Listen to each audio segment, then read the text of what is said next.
আসসালামু আলাইকুম, আশা করি সবাই ভালো আছেন। তো এটা হচ্ছে বড়ি বাগান লাগাইছিলাম আমরা। এটার ফাঁকে ফাঁকে বেগুন গাছ লাগাইছিলাম কিছু। তো মোটামুটি বাগান এই বেগুন গাছ এখন লাস্ট পর্যায়ে চলে আইছে। এই যে বেগুনগুলো দেখতেছেন এগুলা। আর আমার ভাই একজন ঘাস কাটে, তো ঘাস কিন্তু ওটাল ঘাস হয়ে গেছে এই বড়ি বাগানটার মধ্যে।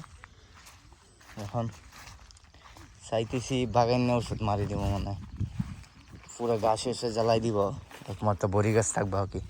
আর শীতের যে জন্য যে কুড়ি দিতেছে না, শীতের সিজন আবার বড়ি ধরা পড়বে ইনশাল্লাহ গাছের মধ্যে। তো বেগুন মোটামুটি শেষ, যে ফুলেরা এইদিকে মরিচও কিছু চাষ করছিলাম।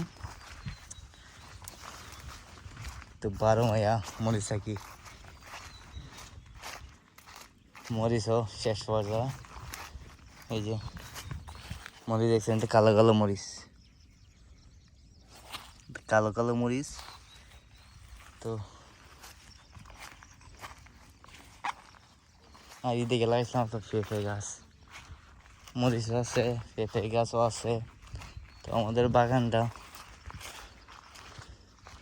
ভালোই মোটামুটি বড়।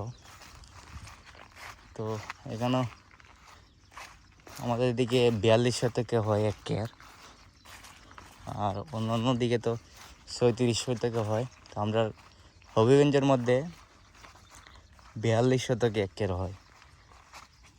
তো আজকে এদের মধ্যে 2.5 কেয়ার জায়গা ছিল, বর্তমানে নদী ভাঙতে ভাঙতে প্রায় আমাদের 1.5 কেয়ার জায়গার মতন আছে এখন বর্তমানে আর কি। তো আমাদের নদী অনেক ভাঙন দিতেছে। আর এদিকে লাগাইছিলাম আর কি সাদা বেগুন, যেটা বলে এই যে সাদা বেগুন। মূলত এগুলো নিয়ে আমরা ব্যস্ত থাকি। এখন যে বাঁধনি নামাইছে না, এই বাঁধনির কারণে আমরা এই বছর সিজনটা অতিরিক্ত বৃষ্টি হইতেছে।